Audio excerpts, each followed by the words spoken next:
பிரியமான சகோதர சகோதரிகளே, மால்கம் மக்கரிட்ஜ் என்ற நபர் உலகிலேயே மிக சிறந்த ஒரு புகைப்படக்காரர். அவர் இங்கிலாந்து நாட்டை சார்ந்தவர், ஆங்கிலிக்கன் சபையை சார்ந்தவர், கடவுள் நம்பிக்கை அதிகம் இல்லாதவர். அவருக்கு ஒரு ஆசை இருந்தது, நான் என்னுடைய வாழ்வில் எப்படியாவது அன்னை தெரசாவினுடைய அன்றாட நிகழ்வினை ஒரு குறும்படமாக தயாரிக்க வேண்டும் என ஆசைப்பட்டார். ஆகவே அன்னை தெரசாவை அணுகி அவருடைய அந்த அனுமதியும் பெற்றுக்கொண்டார். அடுத்த நாளிலே அந்த புகைப்படம் எடுப்பதற்கான, குறும்படம் தயாரிப்பதற்கான எல்லா தயாரிப்பினையும் ஏற்பாடு செய்தார். அன்னை தெரசாவும் ஜெபிப்பதற்காக ஆலயத்திற்கு வருகிறார்கள்.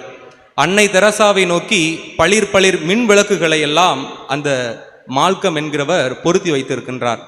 அன்னை தெரசா அந்த விளக்குகளை பார்த்தவுடனே அவரை நோக்கி இருந்ததால் அந்த மால்கம் என்பவரிடம் அந்த விளக்குகளை தயவு கூர்ந்து அணைத்து விடுங்கள் என்று கேட்டார்.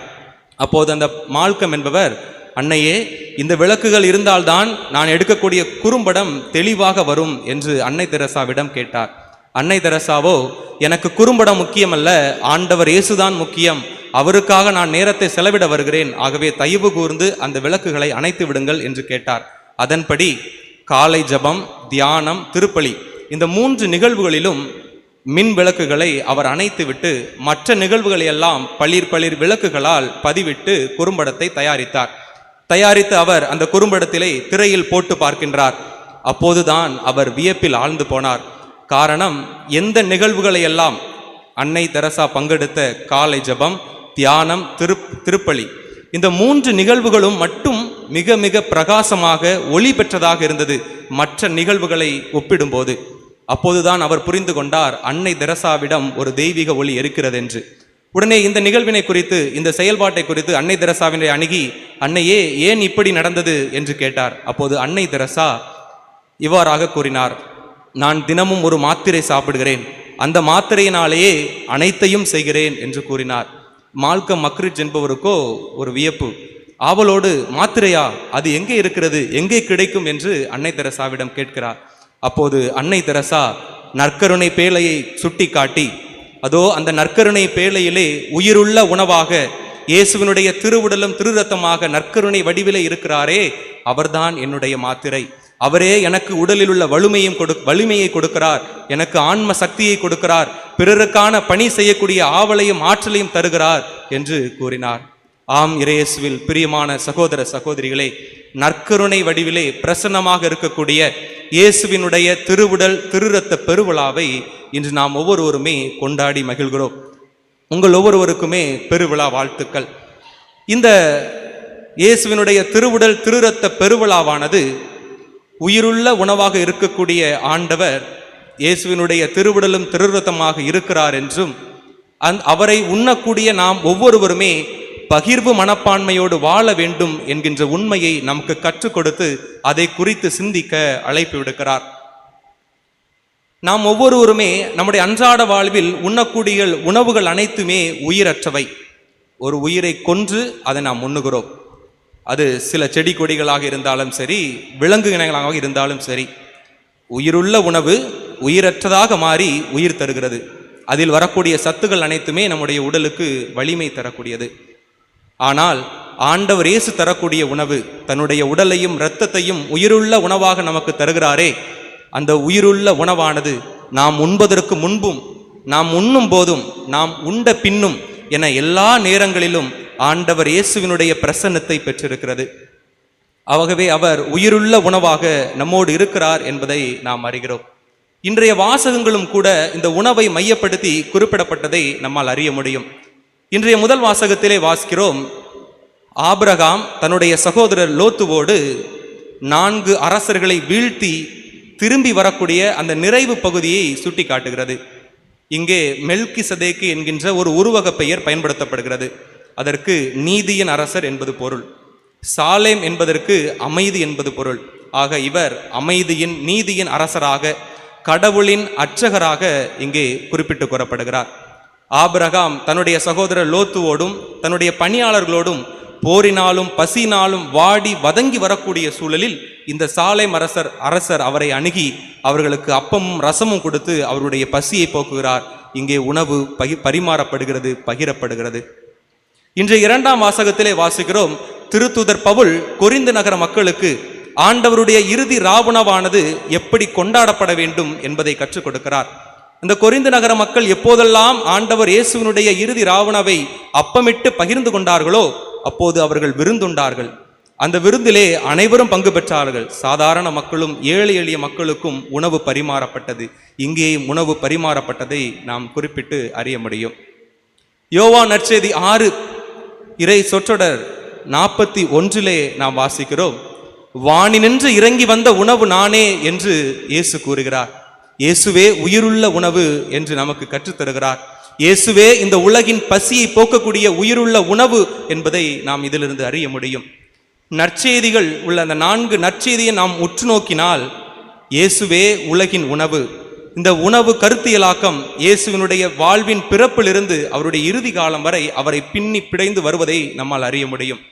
முதலாவதாக மத்தேயு நற்செய்தி பிரிவு 2 இறை சொற்றொடர் 1 வாசிக்கிறோம், இயேசு பெத்லகேமில் பிறந்தார் என்று. இந்த பெத்லகேம் என்ற எபிரிய சொல்லானது 2ஆக பிரிக்கப்படுகிறது. ஒன்று பெத், இன்னொன்று லகேம்.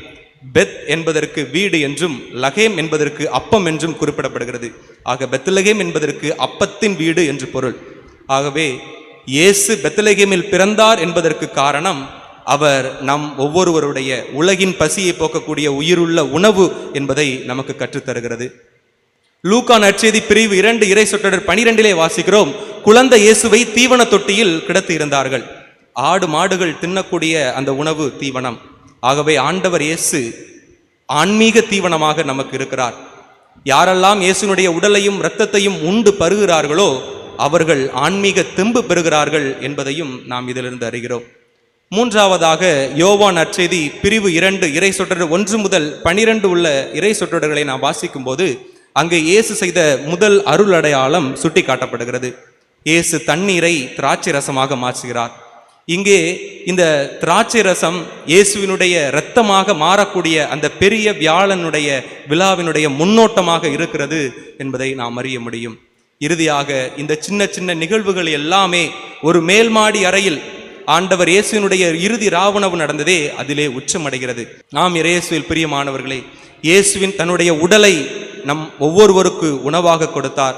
இயேசு தன்னுடைய இரத்தத்தை நாம் ஒவ்வொருவரும் பருகி உண்ணுமாறு கொடுத்தார். அதைத்தான் திருப்பலியிலே நற்கருணை கொண்டாட்டமாக நாம் கொண்டாடி வருகிறோம். நற்கருணை இல்லாமல் திருச்சபை இல்லை, திருச்சபை இல்லாமல் நற்கருணை இல்லை. இதைத்தான் 2ஆம் வத்திக்கான் சங்கம் திருச்சபை ஏடு எண் 10 இவ்வாறாக கூறுகிறது, நற்கருணை என்பது கிறிஸ்தவ வாழ்வு அனைத்திற்கும் ஊற்றும் உச்சமும் ஆகும். ஆகவே நற்கருணை இல்லாமல் திரு அவை இல்லை.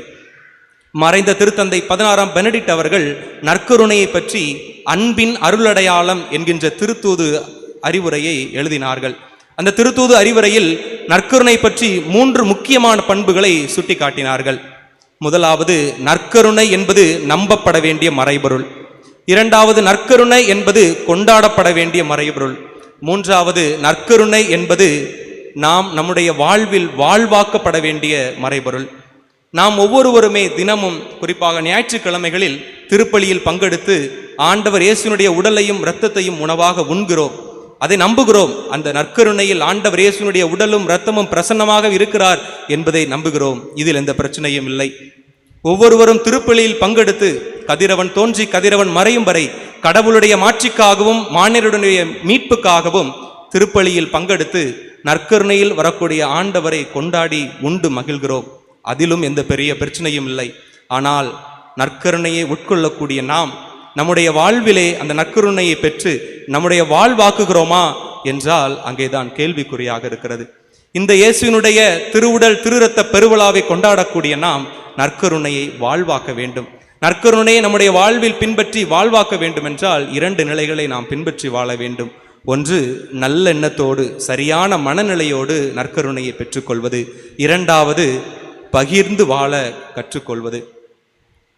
நல்ல மனநிலையோடு பெற்றுக்கொள்வது என்ப ஆண்டவர் இயேசுவினுடைய இறுதி ராவுணவிலே லூக்கா நற்செய்தி 22 குறிப்பிடப்படுகிறது. யூதாஸ் இயேசுவினுடைய 12 சீடர்கள் ஒருவர். அவரும் ஆண்டவர் இயேசுவினுடைய அந்த இறுதி ராவுணவிலே பங்கெடுக்கிறார். இயேசுவினுடைய திருவுடலையும் திருரத்தத்தையும் உண்கிறார். உண்டவர் வெளியே செல்கிறார். உடனே சாத்தான் அவரை ஆட்கொண்டது. ஏனெனில் எதற்காக சாத்தான் இவரை ஆட்கொண்டது? அவரிடமிருந்த அந்த தீய எண்ணம். இயேசுவை காட்டி கொடுக்க வேண்டும் என்றிருந்த தீய எண்ணத்தினால் சாத்தான் அவரை ஆட்கொண்டது. நாமும் இன்று நற்கருணையை உட்கொள்ளக்கூடிய நாம் இப்படிப்பட்ட தீய எண்ணத்தோடு உட்கொள்கிறோம் என்றால், தகுதியற்ற மனநிலையோடு உட்கொள்கிறோம் என்றால், நம்மிடம் ஆண்டவர் இயேசுவினுடைய திருவுடல் திருரத்தத்தில் அவருடைய பிரசன்னத்தை உணர முடியாது. ஆகவே நற்கருணையை உட்கொள்ளும் போது நல்ல மனநிலையோடு, சரியான மனநிலையோடு பெற்றுக்கொள்ள வேண்டும் என்பதை இன்றைய நாள் நமக்கு கற்றுத்தருகிறது. இரண்டாவது, பகிர்வு மனப்பான்மை. இந்த உலகில் வாழும் நாம் ஒவ்வொருவருக்குமே தேவையான உணவு இருக்கிறது. ஆனால் அந்த உணவு யாருக்கும் பரிமாறப்படவில்லை. உள்ளவர்கள் அதை பதுக்கி வைத்திருக்கின்றனர், பகிர மறுக்கின்றனர். திருத்தந்தை தொடர்ந்து தன்னுடைய திருத்தூது அறிவுரையில் எண் 90 குறிப்பிடுகிறார், உலகமயமாதல் என்னும் அடிப்படையில் பணக்காரர்களுக்கும் ஏழைகளுக்கும் இடையான விரிசல் அதிகரித்து கொண்டே இருக்கிறது. பணக்காரர்கள் ஆகிக் கொண்டே இருக்கிறார்கள், ஏழைகள் இன்னும் ஏழைகளாகவே மாறிக்கொண்டிருக்கிறார்கள். காரணம், அவர்கள் தங்களிடம் இருப்பதை பிறருக்கு பகிர்ந்து கொடுக்காத மனநிலை. ஆண்டவர் இயேசுவே தன்னுடைய உடலையும் இரத்தத்தையும் உணவாக நாம் ஒவ்வொருவருக்கும் பங்கிட்டு பகிர கொடுத்திருக்கிறார். அவர் ஒரு லட்சிய மனிதன். ஏனெனில் தன்னுடைய உடலும் இரத்தமும் பிறருடைய ஆன்ம நலனுக்காகவும் பிறருடைய மக்களின் மாற்றத்திற்காகவும் பிறரன்பு பணிக்காகவும் ஒப்புக்கொண்டிருக்கிறார். அவர் மட்டுமல்ல, தன்னுடைய சீடர்களும் அதையே பிறருக்கு பகிர்ந்து வாழ வேண்டும் என்பதற்காகவே இன்றைய நற்செய்தியில் வாசிப்பது போல, சீடர்கள் இயேசுவிடம் சென்று மக்களை நாம் அனுப்பி வைத்து விடுவோம், அவர்களுக்கான போதிய உணவு இல்லை என்று சொன்னபோது ஆண்டவர் இயேசு கூறுகிறார், நீங்களே அவர்களுக்கு உணவு கொடுங்கள் என்று. ஆக நம்மையும் பகிர்வு மனப்பான்மையோடு வாழ அழைப்பு விடுக்கிறார். இந்த நாளிலே இயேசுவினுடைய திருவுடலையும் திருரத்தையும் உட்கொள்ள நாம் தொடக்க கால திருவிடம் இருந்த அந்த பகிர்வு மனப்பான்மை நம்மிடம் இருக்கிறதா என்பதை சிந்தித்து பார்ப்போம். இயேசுவினுடைய திருவுடல் திருரத்தம் உண்மையிலே நற்கருணையில் பிரசன்னமாக இருக்கிறார். அவர் உயிருள்ள உணவாக இருக்கிறார். நம் ஒவ்வொருவருடைய பசியை போக்கக்கூடியவராக இருக்கிறார். அவரை நாம் நம்பினால் மட்டும் போதாது, கொண்டாடினால் மட்டும் போதாது, அவரை வாழ்வாக்க வேண்டும். அப்படி வாழ்வாக்க வேண்டும் என்று சொன்னால் நல்ல மனநிலையோடு நற்கருணையை உட்கொள்பவர்களாகவும் பகிரும் மனப்பான்மையை பெற்று நம்மிடம் இருப்பதை பிறருக்கு பகிர்ந்து கொடுத்து வாழக்கூடிய மனநிலை கொண்டவர்களாகவும் வாழ முயலும் போது இன்றைய திருவுடல் திருரத்த பெருவிழா பொருள் கொள்ளும். நாமும் இறைவனுடைய ஆசிரை நிறைவாக பெறுவோம். அதற்கான ஆசிரை வேண்டி இத்திருப்பலியில் மன்றாடுவோம். இறைவன் நம் ஒவ்வொருவரையும் நிறைவாக ஆசீர்வதிப்பாராக.